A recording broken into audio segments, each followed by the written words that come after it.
우리가 이 세상에서 가장 가치 있는 말은 무엇일까요? 그것은 바로 우리를 생명으로 인도하는 말입니다. 이 말에는 힘이 있어서 그 말의 힘이 사람을 생명의 길로 이끌기도 하고 또 반대로 죽음의 길로 이끌기도 합니다. 우리를 생명으로 이끄는 그 말은 복음입니다. 우리는 이 성경을 통해 성경을 진리로 우리가 믿습니다. 이 성경 속에 구원의 길이 있음을 우리가 믿습니다. 그런데 그 믿는 믿음보다도 더 중요한 것이 뭐냐? 그것은 바로 바른 교훈을 따르는 것입니다. 성경을 동일한 하나님의 말씀이라고 믿는 사람들이라도 바른 교훈을 따르지 않는다면 결코 그 믿음이 생명의 길로 인도하지 않습니다.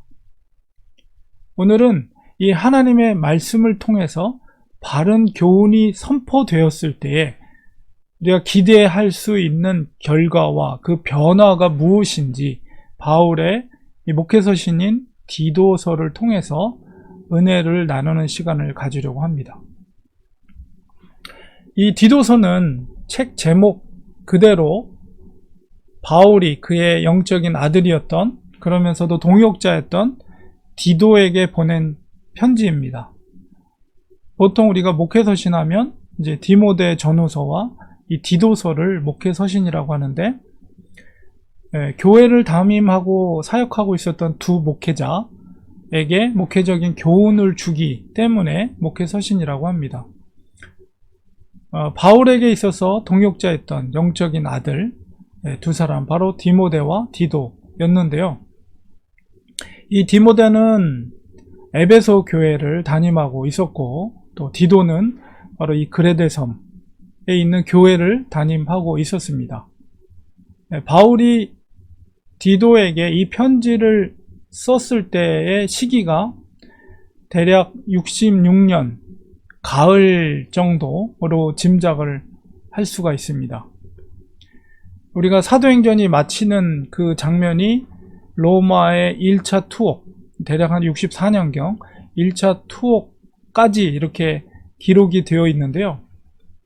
1차 투옥 이후에 바울이 로마에서 풀려나거든요. 그래서 풀려나서 디도와 함께 다시 선교 여행을 떠나는, 물론 사도행전에 기록되어 있지 않지만은 학자들이 그 여러 서신서들을 바탕으로서 그것을 이야기합니다. 그래서 그 선교 여행을 어떻게 했는지 이렇게 지도를 살펴보면 이탈리아 로마에서 배를 타고 그레데 섬, 지금 디도의 목양지였던 그레데 섬을 거쳐서 거기에서 각 성에서 바울과 디도가 전도를 하다가 거기서 아시아 지역인 에베소로 갔다가 드로아, 또 마게도냐 지역인 빌립보, 그 다음에 니코폴리스라고 하는데 니가볼리에서 바울이 머무르고 있으면서 이제 그레데 섬을 지날 때 디도를 데려가지 않고 그레데 섬에 남겨놓고 바울이 떠납니다. 그리고 니고볼리에 도착해서 거기에서 이 디도에게, 그레데에 있는 디도에게 쓴 편지가 바로 디도서입니다. 그렇다면 왜 바울이 그레데 섬에 바로 디도를 남겨놓았는가? 그것에 대해서 디도서 1장 5절에 보면 그것을 말하고 있습니다. 1장 5절에 내가 너를 그레데에 남겨둔 이유는 남은 일을 정리하고 내가 명한 대로 각 성의 장로들을 세우게 하려 합니다. 이렇게 말하고 있어요. 디도는 정말 바울의 신실한 동역자였습니다. 특별히 고린도, 우리가 전후서 보면 여러 교회들 중에서 사도 바울이 개척한 교회 중에 고린도 교회가 가장 문제가 많았는데, 특별히 이제 교회에 여러 가지 분파주의, 아볼로파다, 바울파다, 그리스도교파다, 게바, 베드로파다, 이런 분파주의가 많았는데 그 문제를 해결하기 위해서 처음에는 디모데를 보냈는데 디모데가 그 문제를 해결하지 못했어요. 사실은 바울도 먼저 해결하려고 갔었지만 충분히 해결하지 못하고 왔는데, 그래서 고린도 교회에 편지를 한 4번 정도 보낸 거로 우리 짐작을 할 수 있습니다. 지금 남아있는 건 고린도 전후서지만, 근데 나중에 이제 그 문제를 최종적으로 해결한 사람이 누구냐면 바로 디도예요. 디도가 가서 그 고린도 교회에 있는 그런 분파주의나 이런 문제들을 다 해결하고 돌아오게 됩니다. 그래서 디도의 그런 훌륭한 리더십을 바울이 참 감사하게 생각하고 기쁘게 생각했습니다. 이 디도는 아마도 그 안디옥 교회 출신의 그리스도인으로 짐작을 할 수가 있는데요. 디도가 처음 등장하는 성경의 본문이 바로 갈라디아서에 나옵니다. 갈라디아서 2장 1절에 보면 14년 후에 내가 바나바와 함께 디도를 데리고 다시 예루살렘에 올라갔나니, 시기적으로 제일 먼저 등장하는 서신서가 갈라디아서에 디도를 언급하고 있는데, 14년 후라고 하는 것은 이제 처음 바울이 예루살렘을 방문하고 그리고 나서 이제 14년 후 대략 한 54년 정도로 짐작하는데요. 아마도 예루살렘 공의회에 참석하기 위해서 이 디도를 데리고 바나바와 함께 예루살렘에 방문한 것으로 짐작이 됩니다. 근데 디도를 데려갔던 것은 이제 2장 3절에 보면 나와 함께 있는 헬라인 디도까지도 억지로 할례를 받게 하지 아니하였다. 바로 할례 받지 않은 훌륭한 그리스도인으로서 디도를 동참케 해서 다른 사도들에게 디도를 소개하고, 예루살렘 공회에는 이방인들의 할례 문제라든가 우상에게 드렸던 음식의 문제, 그걸 어떻게 할 것인가, 이런 문제들 때문에 교회가 처음으로 총회 같은 거를 열게 된 거거든요. 그때 일부러 이제 디도를 바울이 데리고 가게 된 것이죠. 처음에 디도를 만났을 때는 평범한 그리스도인이었습니다. 그러나 시간이 흐를수록 디도는 훌륭한 사역자로 성장해 나갔어요. 디도가 그렇게 훌륭하게 성장할 수 있었던 것은 바울의 바른 교훈을 따랐기 때문입니다. 그는 어디서든지 어려운 일을 만나도 척척 문제를 해결하는 능력을 발휘했습니다. 그래서 바울은 그런 디도를 그레데 섬에 남겨놓는 것이 그레데 교회 사역에 꼭 필요한 사람이다, 적합한 사람이다 라고 판단이 섰기 때문입니다. 그래서 디도에게 그 사명, 남은 일을 정리하고 또 각 성의 장로를 세우는 일을 그에게 맡긴 것이죠. 여기서 남겨진 일, 남은 일이라는 것은 무엇이냐라고 했을 때, 그레데 성도들 안에 헛된 말로 가정을 어지럽히는 문제, 그런 문제를 수습하는 일이었어요. 그 본문을 보면 1장 그레데 디도서 1장 10절 11절에 보면 불순하고 헛된 말을 하며 속이는 자가 많은 중에, 그런 사람이 많았다. 특별히 할례파 가운데 특히 그러하니 그들의 입을 막을 것이라. 이런 자들이 더러운 이득을 취하려고 마땅하지 아니한 것을 가르쳐 가정들을 온통 무너뜨리는도다. 바로 이런 문제를 해결하기 위해서 디도를 남겨놓은 것입니다. 그레데 교회의 영적인 상태가 얼마나 심각한지를 바울의 이 글을 통해서, 서신을 설명을 통해서 알 수가 있는데, 사실 이 그레데라는 지역은 지중해에 있는 섬이지만 놀랍게도 그리스 문명의 출발지가 되었던 섬입니다. 그레데 섬은 굉장히 발달된 문명이 꽃을 피운 지역이었어요. 이미 그 당시보다 한 2000년 전에, 그러니까 기원전 한 2700년부터 한 1400년까지 그 섬의 크레테, 미노스 문명이라고 오랜 기간 동안에 거기서 문명이 꽃을 피웠거든요. 그 에게 문명의 핵심 지역이 바로 이 그레데 섬입니다. 그래서 지금도 이 그레데에 가면은 크노소스 궁전이라는 옛 터가 남아 있는데, 그것을 이제 남아있는 터를 중심으로 해서 복원된 이미지가 바로 이 그림입니다.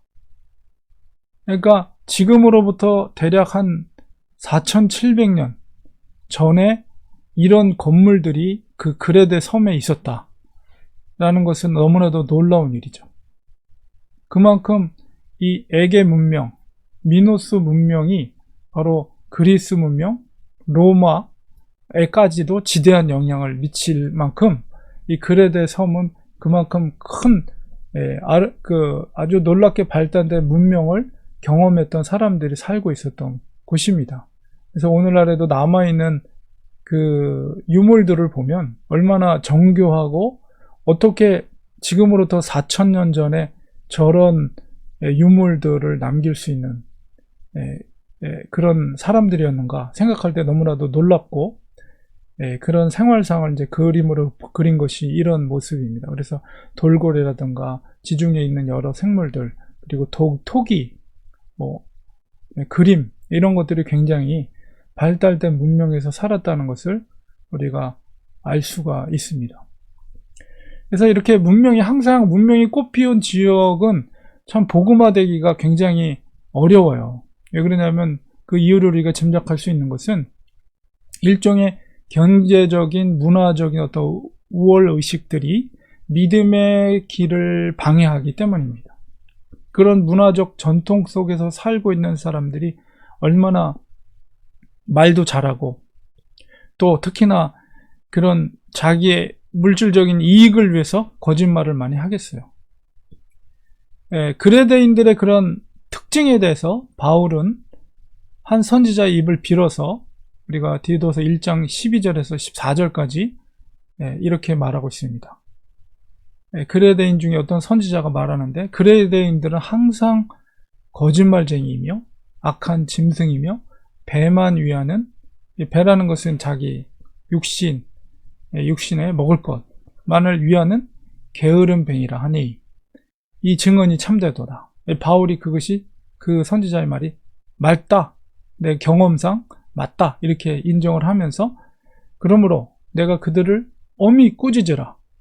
이는 그들로 하여금 믿음을 온전하게 하고 유대인의 허탄한 이야기와 진리를 배반한 사람들의 명령을 따르지 않게 하려 함이라.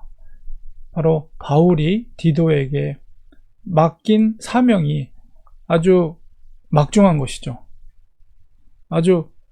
이 사실 젊은 목회자가 사실 감당하기에는 쉽지 않은 일이었습니다. 그러나 바울은 디도가 그 일을 잘 감당할 것을 확신을 했어요. 고린도 교회라든가 그 문제를 해결하는 능력이라든가 이런 것을 통해서. 그리고 이제 바울은 편지 곳곳마다 엄히 꾸짖으라, 굳세게 말하라, 바른 교훈을 말하라, 2장 1절에도, 그리고 2장 15절, 오늘 읽었던 마지막 15절에 보면 모든 권위로 책망하여 누구에게든지 업신여김을 받지 말라, 이런 요청까지도 하고 있습니다. 그리고 이제 2장 1절에 이제 우리가 읽었던 본문 앞서서 구체적으로 대상별로 늙은 남자, 노인들, 늙은 여자, 젊은 여자, 젊은 남자, 종들, 각각 대상별로 어떻게 권면의 말을 전할 것인지 그런 구체적인 말을 합니다. 그래서 그 권면의 말, 바른 교훈을 그들에게 했을 때 어떤 결과를 얻게 되느냐, 어떤 기대할 바가 무엇이냐, 그것이 바로 오늘 읽었던 본문의 말씀이라고 할 수가 있습니다.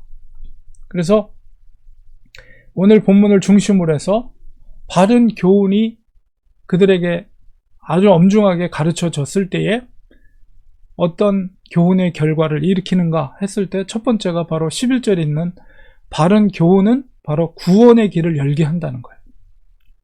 모든 사람에게 구원을 주시는 하나님의 은혜가 나타난다. 바른 교훈만이 바로 구원에 이른 길을 제시한다는 것입니다. 구원의 길이 열린다는 것은 바로 구원의 여정이 바로 시작이 된다는 의미예요.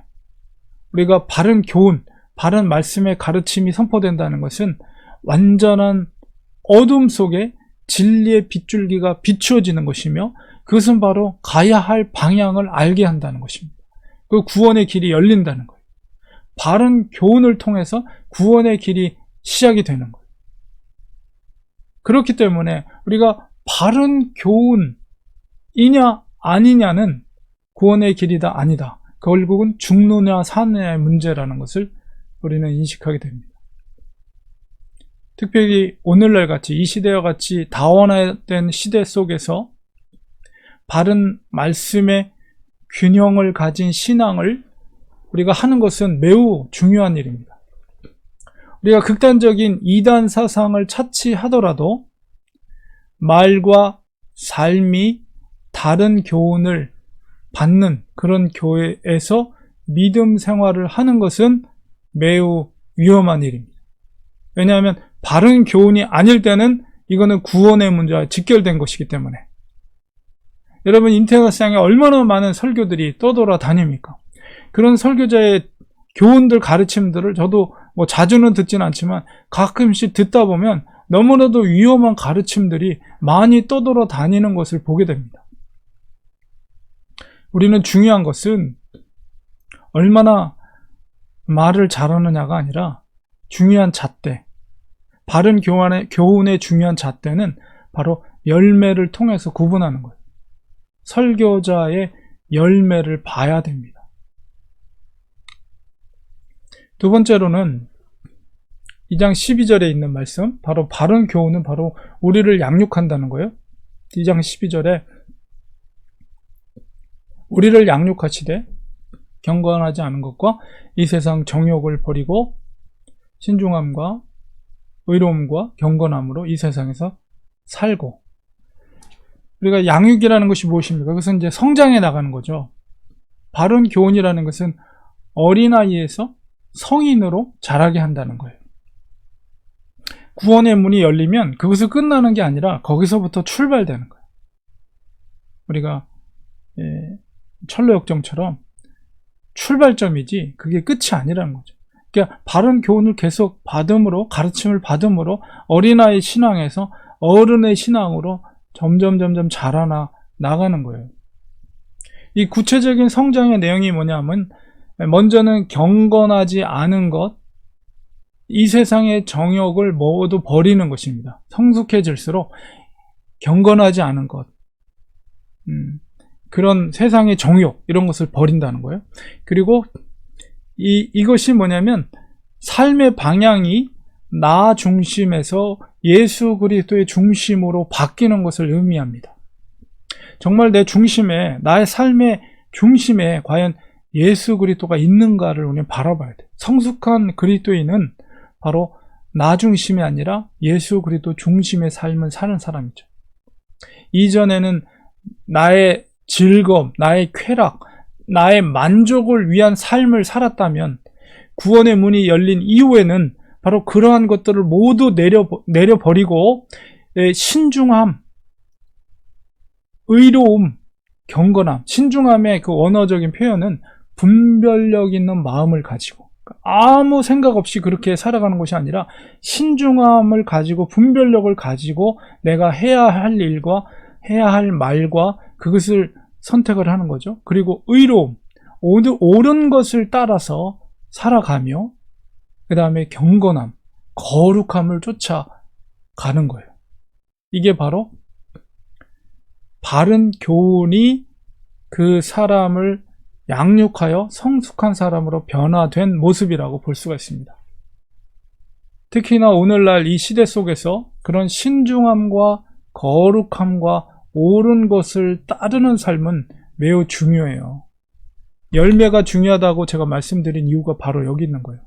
단순하게 말만 한다고 해서 그게 나의 귀를 즐겁게 한다고 해서 그것이 옳은 교훈이 아니라 반드시 삶의 열매가 있어야 된다는 거예요. 이거는. 그 다음에 세 번째는 바른 교훈은 13절에 있는 것처럼 예수님의 재림을 소망하게 된다는 것입니다. 복스러운 소망.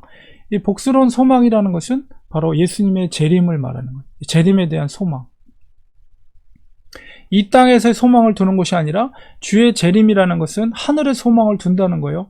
예수님이 이 땅에 도래한다는 것은 바로 하나님 나라, 그리고 이 세상은 끝나는 것이죠. 하늘의 소망을 갖게 한다는 거예요. 바른 교훈은.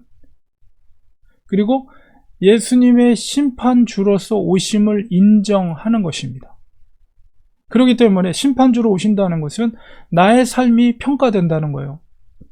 언제? 이 땅에서가 아니라 바로 주님 앞에서 우리의 삶이 평가될 것을 믿는 거예요. 이게 바른 교훈이 선포될 때 얻어지는 결과입니다.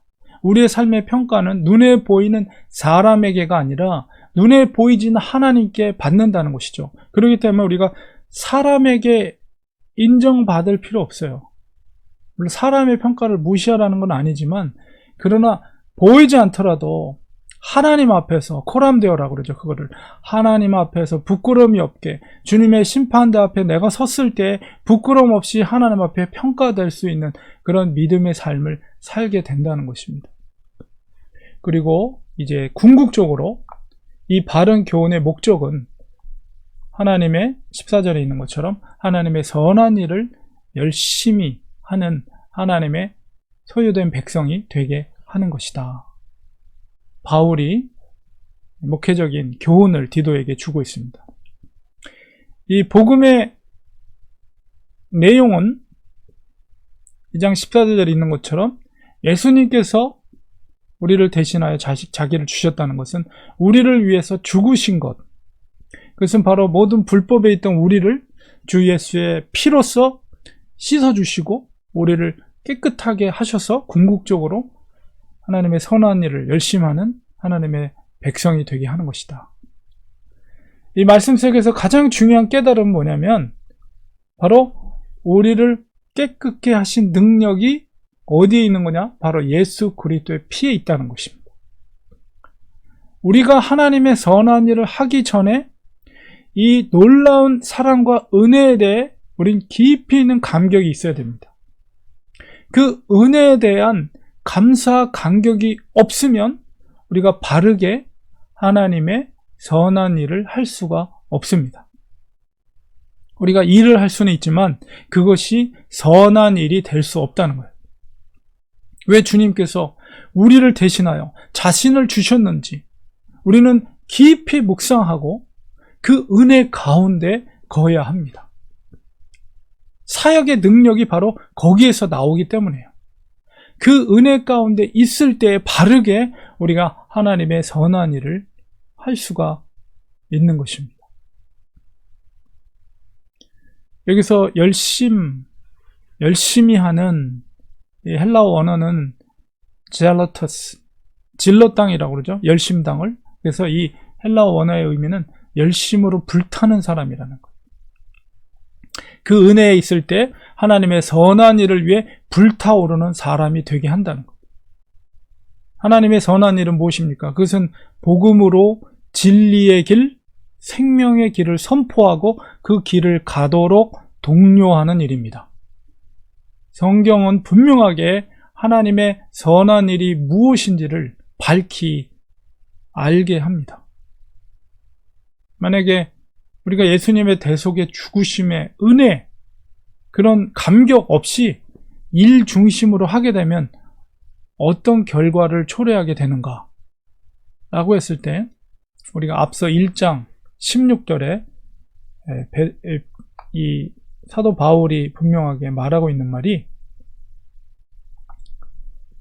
은혜 없이 이 일만 하게 되면 그 결과가 그들이 하나님을 시인하나 행위로는 부인하니 가증한 자요 복종하지 아니하는 자요 모든 선한 일을 버리는 자니라. 은혜 없이 교회에서 열심히 일만 하다 보면 결과적으로는 자기 자랑, 자기 과시, 자기가 교회에서 으뜸이 되고자 하고 사람들로부터 인정받으려고 합니다. 그 은혜 없이 하게 되면 그런 열심은 결코 선한 일이 되지 못합니다. 그 일이 계속 지속이 될 때, 자기 만족이 채워지지 않을 때에 그 사람은 언제 그랬냐는 듯이 그 일을 쉽게 버려요. 포기해버려요. 우리가 교회에서 어떤 무슨 일을 하는 것보다도 더 중요한 것은 하나님 자신을 알아가는 것이 더 중요한 거예요. 항상 우리는 주님의 죽으심의 은혜 가운데 거해야 합니다. 십자가의 은혜가 아니면 우리는 절대 변화되지 않습니다. 십자가의 사랑과 그 은혜 안에 우리는 항상 거하는 것이 중요합니다. 그것이 우리의 사역에 하나님의 선한 일을 하기에 소유된 백성으로서의 가장 중요한 원동력이 거기서 나오는 거예요. 결론을 맺겠습니다. 디도서는 교회에 어떤 사람을 리더로 세워야 하는가에 대한 어떤 답을 제시하는 어떤 서신이라는 생각이 들어요. 왜냐하면 디도가 맡겨진 사명이 남은 일뿐만 아니라 각성의 장로를 세우는 일이었고, 또한 특히 디도를 통해서 어떤 리더십을 가진 디도를 통해서 교회를 맡기는 사도 바울의 모습 속에서 그것을 깨닫게 됩니다. 바울은 3장 12절에서 니고볼리를 새로운 선교지로 삼고 디도를 호출합니다. 아까 지도상에서도 우리가 보았던 것처럼 니고볼리, 그곳에 이제 겨울을 그곳에서 나기로 하고 이듬해 로마로 가서 바울은 순교를 당하게 되는데, 이 니고볼리에서 이제 새로운 거점 도시로 니고볼리를 삼고 거기에 새로운 교회를 세우는데 또 디도가 필요했던 거예요. 그래서 디도를 호출하면서 대신에 아데마와 두기고를 그대로 보내줄 것이고, 그 다음에 급히 율법 교사였던 세나와 아볼로를 보낼 것이다. 그래서 디도가 마무리한 사역들을 계속 계승할 수 있도록 조치를 취합니다. 그리고 새로운 사역지에 사역적 교두부를 만들기 위해서 디도를 다시 니고볼리로 보내는 거죠. 우리가 이 바른 교훈을 통해서 양육된 이 디도를 통해서 하나님의 선한 일들이 사도 바울과 협력하여서 어떻게 아름답게 이루어지는 것을 우리가 보게 되죠. 물론 우리가 교회를 세우는 일은 결코 쉬운 일이 아닙니다. 그러나 바른 교훈을 따라서 양육된 자라면 하나님의 기쁘신 그 뜻을 이루어 갈 수가 있는 것이죠. 아마도 나중에 우리가 디모데 후서에 보면 니고볼리에서 아마도 디도가 만나서, 그런데 바울이 죽는 그 자리에 바로 디도는 있지 않았어요.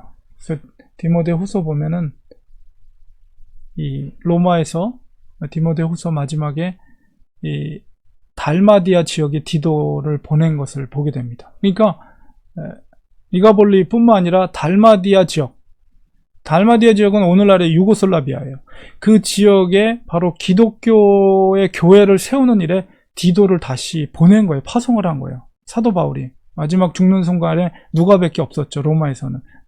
디모데후서에 그만큼 하나님의 준비된, 하나님의 바른 교훈으로 양육된 디도를 하나님의 교회에 파송해서 그런 하나님의 놀라운 일들을 이루게 하는 것을 보게 됩니다. 우리가 말씀을 이렇게 묵상하면서, 저도 말씀을 준비하면서 묵상하면서 누가 어느 지역으로 가야 할지에 대한 결정은 하나님께서 주도적으로 하신다는 것을 저는 깨달았습니다. 근데 중요한 건 뭐냐? 우리가 어디로 가는 것이 중요한 것이 아니라 정말 바른 교훈을 따르고 있는가?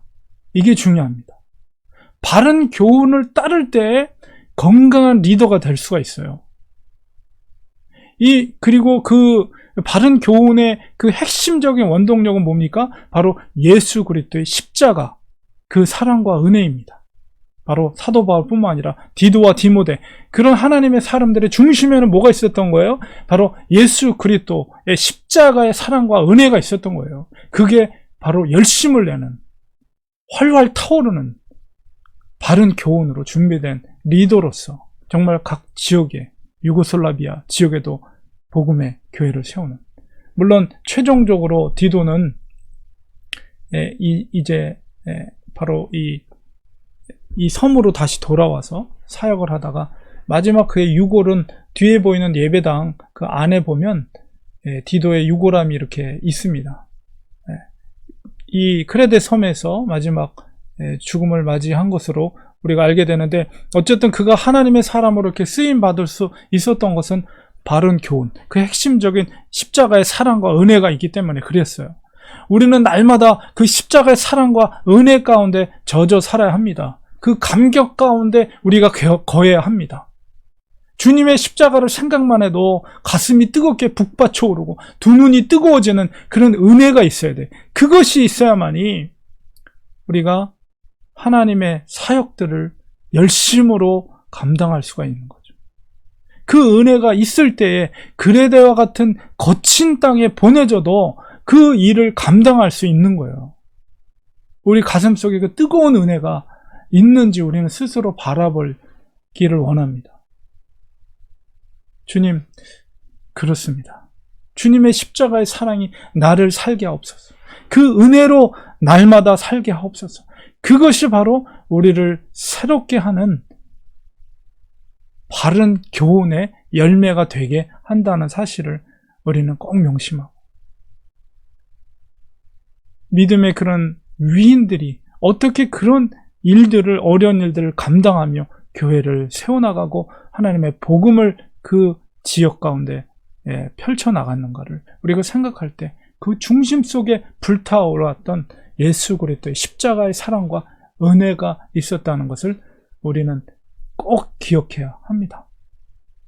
우리들도 이 시대를 살아가지만 여전히 하나님은 하나님의 사람들을 통해서 하나님의 교회를 확장해 가고 복음을 확장하기를 원하십니다. 우리 속에 그 은혜가 있기를 원합니다. 십자가의 사랑이, 십자가의 은혜가 우리 속에 불타오르기를 원합니다. 이 시간에 우리 같이 한번 기도하기 원합니다. 하나님, 그렇습니다. 이 거친 크레데 섬에 남겨진 디도, 그가 그렇게 훌륭하게 바울의 마음이 흡족한 사역을 감당할 수 있었던 것은 바른 교훈을 받았고, 그 바른 교훈의 핵심 속에는 예수 그리스도의 십자가가 있었습니다. 하나님, 우리에게도 그 십자가의 사랑과 은혜가 다시 한번 불타오르게 하여 주시고, 이 시대 가운데 나에게 맡겨진, 우리 각자에게 맡겨진 하나님의 뜻이 무엇인가를 깨달아 알게 하시며, 하나님의 선한, 하나님의 일을 정말로 선한 일에 열심을 낼 수 있는 하나님의 친백성, 소유된 백성으로 이 시대 가운데 쓰임받을 수 있도록 하나님 다시 한번 우리 중심 가운데 그 열정이 살아나게 하여 주시옵소서. 이런 기도의 제목으로 1, 2분 동안 다시 한번 우리 같이 기도하겠습니다. 하나님 아버지, 시간 주님 앞에 간절히 기도합니다. 아버지여 주님, 이 시간 우리의 마음속에 아버지 주님의 열정이 되살아나기 원합니다. 우리가 어디를 가느냐, 어떤 땅에 가느냐가 중요한 것이 아니라 정말 우리 중심 가운데 바른 교훈으로 예수 그리스도의 십자가의 사랑이, 십자가의 은혜가 살아있느냐가 중요함을 고백합니다. 하나님, 우리 속에 다시 한번 우리의 마음을, 심령을 바라봅니다. 십자가의 사랑이 새롭게 회복되는 이 시간 되기 원합니다. 성령으로 불과 같이 임하여 주셔서 우리 심령이 뜨겁게 하여 주옵시고 주님 만나는 거룩한 시간 될 수 있도록 하나님 도와주시옵소서. 새롭게 하여 주시옵소서. 은혜를 베풀어 주시옵소서. 주님을 만나는 거룩한 시간 되게 하여 주시고 주님이 주시는 그 사랑 가운데 거할 수 있게 하여 주옵시고 십자가의 사랑이, 십자가의 은혜가 우리 속에서 불타오르게 하여 주시옵소서. 하나님 아버지, 감사합니다. 오늘 말씀을 통해서 우리 자신을 바라봅니다. 우리가 믿는 것보다 더 중요한 것이 바른 교훈을 따르는 것임을 깨닫습니다. 그 바른 교훈은 우리의 열매로 드러나게 됩니다. 우리가 어떤 일을 할 때에 예수 그리스도의 십자가와 그 사랑이 없으면 아버지, 그 일은 자기 자랑에 빠질 수밖에 없습니다. 하나님, 정말 주님을 사랑하는 간절함이 있게 하시고 주님의 우리에게 사랑으로 베풀으신 예수 그리스도를 보내신 그 십자가의 은혜와 사랑을 우리 중심 가운데 정말 감사하게 하고 감격하게 하고 그 은혜 가운데 날마다 거할 수 있는 우리가 될 수 있도록 하나님 도와주시옵소서. 예수님의 이름으로 간절히 기도리옵나이다. 아멘.